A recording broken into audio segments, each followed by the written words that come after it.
दोस्तों, how to win friends and influence people, इस किताब से आज हम लोगों के साथ अचूक व्यवहार करने के पावरफुल मेथड सीखने वाले हैं। सबसे पहले हम सीखेंगे सामने वाले के दिल में जगह बनाने का अचूक तरीका क्या है। उसके बाद हम सीखेंगे लोगों को तत्काल कैसे आकर्षित करें। तीसरा पॉइंट हम सीखेंगे दोस्तों, दूसरों से तुरंत सहयोग कैसे हासिल करें। और लास्ट का पॉइंट हम सीखेंगे सामने वाले की गलती बताने का अचूक तरीका क्या है। दोस्तों, ये ऐसे पॉइंट्स है जो डे टू डे लाइफ में आपको बहुत ही काम आने वाले हैं और यह पॉइंट अप्लाई करके आपका कम्युनिकेशन आप बहुत अच्छी तरह से इंप्रूव कर सकते हैं और लोगों के साथ बहुत बेहतर तरीके से डील कर सकते हैं। और इसलिए इस वीडियो को अंत तक के जरूर देखना, एक भी पॉइंट मिस मत करना। हेलो दोस्तों, मैं सेल्फ श्रीनिवास मराठे फिर से एक बार लेकर आ गया हूं मैं आपके लिए एक बेहतरीन किताब की समरी। अगर आपको ऐसी लाइफ चेंजिंग किताबों की समरी चाहिए तो मेरे चैनल को जरूर सब्सक्राइब कीजिएगा। दोस्तों, how to win friends and influence people, यह किताब पिछले 75 सालों से कंटिन्यूअसली प्रकाशित हो रही है। लोगों को इसका बहुत जबरदस्त बेनिफिट हो रहा है क्योंकि ये लोगों के साथ अचूक व्यवहार करने का बहुत ही जबरदस्त तरीके सिखाती है। दोस्तों, क्या आपको याद है कुछ साल पहले एक मूवी आई थी और उसमें बताया गया था कि सामने वाले को कैसे बदले बिना उसके दिल को ठेस पहुंचाए, सामने वाले को इम्प्रेस कैसे करे, लोगों के दिल में हमेशा के लिए जगह कैसे बनाए, सामने वाले को मजबूर कैसे करे आपको दिल से पसंद करने के लिए, और वो भी पूरी तरह पॉजिटिव तरीके से। याद आ रही है दोस्तों वो मूवी? यस, उस मूवी का नाम था लगे रहो मुन्ना भाई। इसमें गांधीगिरी का जिक्र किया गया था कि गांधीगिरी से हम सामने वाले को बदल सकते हैं, वो भी हमेशा के लिए। हाँ, गुस्से से भी बदल सकते हैं, लेकिन वो चेंजेस जो होता है ना, वो लॉन्ग लास्टिंग नहीं होता है। तो ये गांधीगिरी डे टू डे लाइफ में कैसे अप्लाई करती है, इससे बहुत डिटेल में, बहुत सारे एग्जाम्पल के साथ, रियल स्टोरीज के साथ हम इस वीडियो में देखने वाले हैं। सबसे पहला पॉइंट हम देखेंगे लोगों के दिल में अपनी जगह बनाने का अचूक तरीका क्या है। दोस्तों, थियोडर रूजवेल्ट से मिलने के लिए जो भी व्यक्ति आता था वो उनके अथाह ज्ञान से पूरी तरह से चमत्कृत हो जाता था। फिर वो काउबॉय हो या फिर न्यूयॉर्क का कोई राजनेता हो, उनसे जो भी बात करता था पूरी तरह से इम्प्रेस्ड हो जाता था। थियोडर रूजवेल्ट को बराबर पता होता था कि कौन से व्यक्ति से किस विषय में बातें करनी है। और ये कैसे कर पाते थे वो? इसका जवाब बहुत आसान है। जब भी रूजवेल्ट को किसी से मिलना होता था तो एक रात पहले ही उस व्यक्ति को किस विषय में रुचि है उस विषय के बारे में वो बहुत अच्छी तरह से जानकारी हासिल कर लेते थे, क्योंकि रूजवेल्ट जानते थे और सभी राजनेता जानते हैं कि किसी की भी दिल का रास्ता उसके पसंदीदा विषय के बारे में चर्चा करके होकर ही गुजरता है। सामने वाले को जिस बात में रुचि है उससे अगर हम बात करते हैं तो उस व्यक्ति को हम बहुत ज्यादा पसंद आने लगते हैं। एक बहुत बड़े निबंधकार और येल यूनिवर्सिटी के प्रोफेसर विलियम फेल्प्स ने यह बात को बचपन में ही सीख लिया था। वो अपने एक निबंध में बताते हैं कि जब मैं 8 साल का था तो अपने आंटी के यहाँ पे छुट्टियां मनाने के लिए गया था। उस दिन दोपहर में एक अधेड़ व्यक्ति मेरे आंटी से मिलने के लिए आया। कुछ देर तक उसने मेरे आंटी से बात की और फिर बाद में उसने पूरा कंसंट्रेशन मेरे ऊपर किया। उस वक्त मैं नाव को लेकर बहुत रोमांचित होता था और इसलिए उस व्यक्ति ने मुझसे नाव के बारे में बहुत सारी रोचक बातें की और मुझे वो बहुत अच्छी लगी। जब वो व्यक्ति मुझसे बात करके चला गया तो मेरे आंटी से मैंने कहा कि ये बहुत अच्छा व्यक्ति है, मुझे ये व्यक्ति बहुत पसंद आया। तो वो आंटी ने कहा कि यह व्यक्ति जो है न्यूयॉर्क का एक बहुत बड़ा वकील है, उसे आपकी नाव में कोई दिलचस्पी नहीं है। तो उस लड़के ने पूछा, फिर उस व्यक्ति ने मेरे साथ इतने समय तक नाव के बारे में क्यों बात की? तो उसकी आंटी कहती है क्योंकि वो एक बहुत समझदार और सभ्य व्यक्ति है। उनको पता है कि आपसे किस विषय में बात करनी है ताकि उनकी बातें आपके लिए बहुत रुचिकर हो जाए और इसलिए आपको वो बहुत पसंद आए। दोस्तों, इन कहानियों से हमें ये सबक मिलता है कि सामने वाले के दिल में अगर हमें जगह बनानी है तो उसके पसंदीदा विषय के बारे में अगर हम बात करते हैं तो हम उसे बहुत जल्दी से पसंद आने लगते हैं और हमारी बात उसे बहुत रुचिकर लगने लगती है। अब हम वो रहस्य सीखेंगे जिस जिससे लोग हमारी ओर तत्काल आकर्षित हो जाते हैं। एक बार लेखक डेल कार्नेगी पोस्ट ऑफिस में गए थे रजिस्ट्री करवाने के लिए, और वहां पे वो लाइन में खड़े थे, और वहां पे उन्होंने देखा कि जो पोस्ट मास्टर था वो लिफाफों का वेट करना, उन्हें टिकट चिपकाना और फिर ग्राहकों से पैसे लेना, उसकी रसीद देना, ये काम करके वो बहुत ऊब चुका था, बहुत बोर हो चुका था, क्योंकि ये उसका रोजमर्रे का काम था।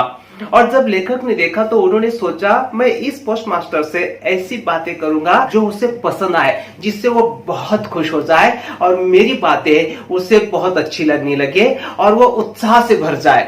तो लेखक सोचने लगे कि ऐसी कौन सी बात मुझे उस व्यक्ति से करनी चाहिए जिससे वो सचमुच दिल से अंदर से खुश हो जाए। और जाहिर है वो बात तो खुद के बारे में नहीं होगी, उसी व्यक्ति के बारे में होगी। तो लेखक ढूंढ रहे थे कि इस व्यक्ति के अंदर ऐसी कौन सी अच्छी खासियत है, अच्छी बात है जिसकी मैं दिल से तारीफ कर सकूं। और थोड़ी देर में लेखक को वो बात पता चल गई, और जैसे लेखक का नंबर आया उस पोस्ट मास्टर के पास वो गए तो उन्होंने कहा आपके बाल बहुत खूबसूरत है, काश मेरे बाल भी ऐसे होते। तो उस पोस्ट मास्टर को शुरू में तो एक धक्का लगा, वो चौंका और फिर उसके चेहरे पे प्रसन्नता और मुस्कुराहट छा गई, और उसने विनम्रता से कहा कि ये बाल अभी उतने अच्छे नहीं है जितने पहले हुआ करते थे।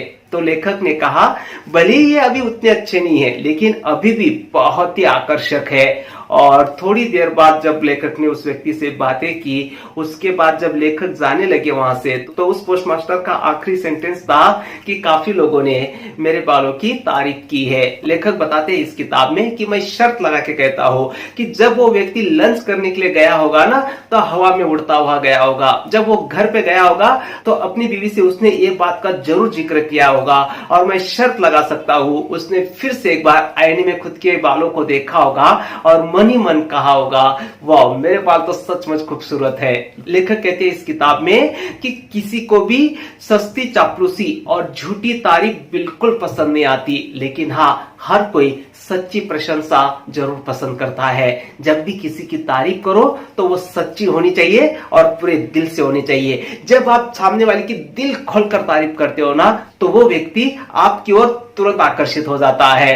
अब वीडियो स्किप मत करना दोस्तों, क्योंकि अगले 2 पॉइंट जो है ना बहुत ही इंपॉर्टेंट है, जिससे आप लोगों के साथ डील करना सीखने वाले हो, और वो भी इंटरेस्टिंग तरीके से। अगली मेथड हम सीखेंगे कि लोगों का तुरंत सहयोग कैसे हासिल करें। मिस्टर यूजिन वेसन स्टाइलिस्ट और टेक्सटाइल निर्माताओं को स्केच बेचा करते थे, लेकिन एक निर्माता को काफी प्रयास के बावजूद भी वो अपने स्केच बेच नहीं पा रहे थे। लगातार 3 साल हर हफ्ते उस स्टाइलिस्ट के पास जाते थे, अपने स्केच दिखाते थे, लेकिन हर बार वो खरीदार उन्हें उनके स्केच में कोई ना कोई गलती निकालकर रिजेक्ट कर देता था कि नहीं ये स्केच हमारे काम के नहीं है, ये स्केच हमारे काम के नहीं है। अब इतना प्रयास करने के बावजूद भी यूजिन वेसन को समझ में नहीं आ रहा था कि इस व्यक्ति को स्केच कैसे बेचा जाए, क्योंकि वो उनके बहुत बड़े कस्टमर साबित होने वाले थे। अंत में लोगों से सहयोग कैसे हासिल करें, यह टेक्निक उन्होंने अप्लाई करने का सोचा जो उन्होंने एक ट्रेनिंग में सीखी थी। और उन्होंने क्या किया,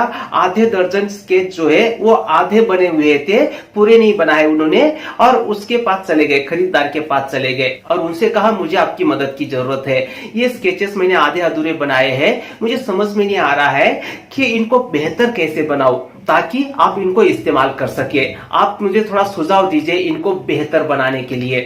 तो वो जो खरीदार है उन्होंने उनके स्केचेस को कुछ समय तक के देखा और कहा कि इन्हें आप छोड़ के जाइएगा और कुछ दिन के बाद मुझे मिलने के लिए आइएगा। 3 दिन के बाद मिस्टर वेसन उस खरीदार के पास गए और उस खरीदार ने मिस्टर यूजिन वेसन को बताया कि उनको किस तरह से स्केच चाहिए, इसमें क्या क्या सुधार करने की जरूरत है, और उसी तरीके से वेसन ने वो स्केचेस बनाए और इसका नतीजा ये हुआ कि उस व्यक्ति ने वो सारे स्केच खरीद लिए। क्यों खरीद लिए? क्योंकि उस व्यक्ति को ऐसे लगा कि ये स्केच मैं खरीद रहा हूं, जैसे मैंने बताया था वैसे ये बने हैं, ये मुझे बेच नहीं रहा है, मैं खरीद रहा हूं। और बाद में मिस्टर यूजिन वेसन को उस निर्माता ने और बहुत सारे ऑर्डर दिए। दोस्तों कोई भी ये नहीं चाहता है कि आप उसे प्रोडक्ट बेचो या फिर उसे अपनी बात समझाओ, कोई आपकी बात सुनने के लिए तैयार नहीं होता है। हर कोई अपने इच्छाओं के अनुसार काम करना चाहता है। अगर आप किसी का सहयोग हासिल करना चाहते हैं, किसी को कोई चीज बेचना चाहते हैं, तो उसे ऐसे लगना चाहिए कि वो खरीद रहा है, उसे ऐसे लगना चाहिए कि ये उसका विचार है, तब जाके लोग आपको तुरंत सहयोग देते हैं और आपसे चीजें खरीदते हैं और अंत में आपकी बात मानते भी है। अब अगला पॉइंट हम देखेंगे कि सामने वाले को ठेस पहुंचाए बिना उसे उसकी गलती कैसे बताए ताकि उसे बुरा भी ना लगे और वो अपनी गलती इंप्रूव भी कर ले। अमेरिका के राष्ट्रपति कैल्विन कूलिज का दूसरों को गलती बताने का तरीका बहुत लाजवाब था। एक बार उन्होंने नोट किया कि उनकी जो सेक्रेटरी है पत्रों में विराम चिन्हों की गलतियां कर रही है, तो उन्होंने डायरेक्टली वो गलती के बारे में नहीं बताया। सबसे पहले उन्होंने अपने सेक्रेटरी को बताया कि आज आपने बहुत अच्छी ड्रेस पहनी है और इससे आप बहुत खूबसूरत लग रही हो।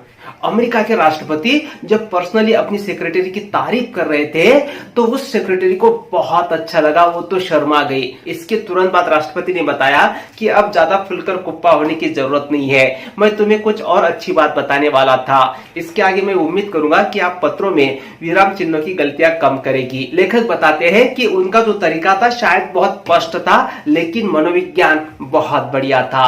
जब हम अपने अच्छाइयों की तारीफ सुन लेते हैं ना तो बुराई सुनना हमारे लिए बहुत आसान हो जाता है। दोस्तों, जब भी आपको किसी की गलती बतानी हो तो कभी भी डायरेक्टली गलती मत बताइएगा।